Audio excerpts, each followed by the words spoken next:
భగవంతుడికి భక్తుడికి మధ్య కులమతాల అడ్డుగోడలు ఉండవని నిరూపించే సజీవ సాక్ష్యం ఈ క్షేత్రం.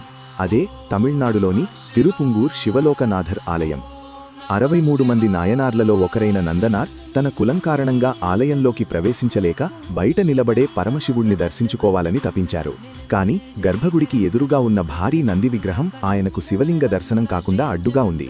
స్వామి, నిన్ను చూడనివ్వవా అని నందనార్ ఆర్తితో వేడుకున్నారు. ఆ భక్తికి కరిగిన భోలాశంకరుడు, నా భక్తుడికి దారి ఇవ్వు అని నందిని ఆజ్ఞాపించాడు. ఆశ్చర్యకరంగా ఆ భారీ రాతి నంది పక్కకు జరిగింది. ఇప్పటికీ ఈ ఆలయంలో నంది విగ్రహం మధ్యలో కాకుండా పక్కకు జరిగి ఉండటం మనం చూడవచ్చు. అందుకే ఇక్కడ ద్వారం నుంచే నేరుగా స్వామి దర్శనం కలుగుతుంది. భక్తి ఉంటే దైవం స్వయంగా దిగివస్తుందని చెప్పడానికి ఈ తిరుపుంగూర్ క్షేత్రమే ఒక నిదర్శనం. తిరుపుంగూర్ నందీశ్వరుడి అద్భుతం మీకు నచ్చినట్లయితే ఈ వీడియోని లైక్ చేయండి మరియు మీ మిత్రులకు షేర్ చేయండి. మరిన్ని ఆలయ రహస్యాల కోసం సబ్స్క్రైబ్ చేయడం మర్చిపోకండి.